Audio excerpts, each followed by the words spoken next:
Hello everyone, welcome to Learn the Lingo. My name is Matthew, and this is the 12th video in our series in which we are learning how to read Hebrew. Today we are going to learn a letter with two forms and two different sounds, and a punctuation mark that is only used in modern Hebrew. This is the regular form of the letter pe, or pei. The letter pe makes two different sounds. If it has a dagesh, it makes the p sound, and if it has no dagesh, it makes the sound. The regular form of pe has a curve that goes to the left, just like the letters kaf and nun. The final form of pe looks like this, and like final kaf and final nun, goes down below the line of writing instead of going to the left. Let's say a word with a regular pe with dagesh. We'll use the word pe itself, which means mouth. This word, of course, starts with a pe with dagesh, which says p, and under it is a segol, which makes the e sound. And at the end of the word is a letter he, which is silent, and is here to represent the e vowel sound ending the word. Remember that the letter pe can be at the end of the word to represent an e vowel sound, not just an a sound. P, e, pe. The word pe, he, can be spelled with a different vowel than segol to make another word. This vowel is the cholam chaser, the o vowel without vav. This word is now pronounced pe with dagesh, p, cholam chaser, o, and a silent he, po, here. We haven't seen a silent he indicating an o sound at the end of a word before because it's very rare, but it does happen in a few important words like this word, po, as well as this word, which we'll sound out here. It has a kaf with dagesh, which says k, a cholam chaser, o, and then a silent he, ko, which means so, or thus. There are also a few places where you might see a silent he at the end of a word after a tsere to show that the word ends with the tsere's a vowel sound. Let's make a word with a final pe. This word starts with an aleph, which is silent, and under the aleph is a kamatz, which says ah. And this word ends with a final pe, which without dagesh, which makes the sound. Off, off, which means nose. Do you remember the letter Gimel? Gimel makes the g sound. In modern Hebrew, Gimel can change its sound by adding an apostrophe to its left side like this. This Gimel with apostrophe makes the j sound, which hasn't been in Hebrew until recently. This j sound can be found in Hebrew words that came from other languages, like the Hebrew version of the word jeans.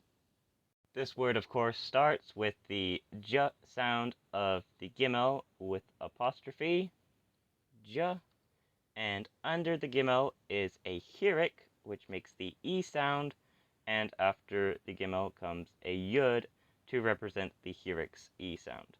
So that's e. And notice how the yud is larger than the apostrophe, and also that the apostrophe goes a bit above the letters.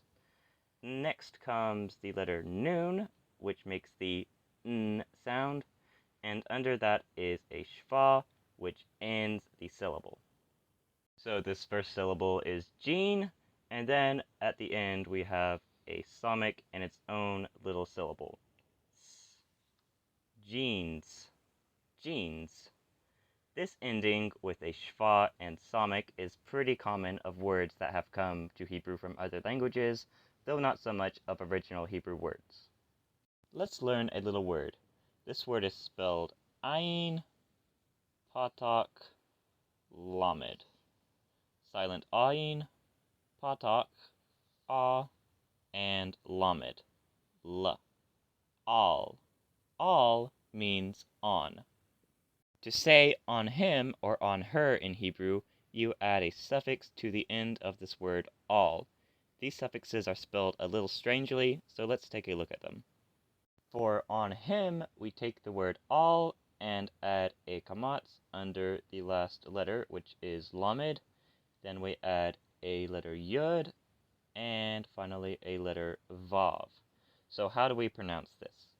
Well, the yud in this suffix actually goes silent, and we read this word as if it wasn't there.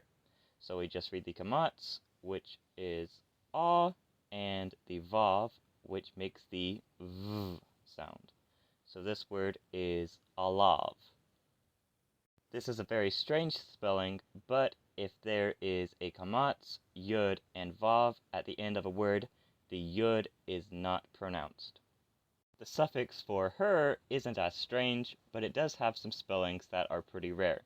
So for this suffix, we will put a segul under the lamed, which makes the e sound, and after that comes a letter yud, and then we have a letter hey with a kamatz under it.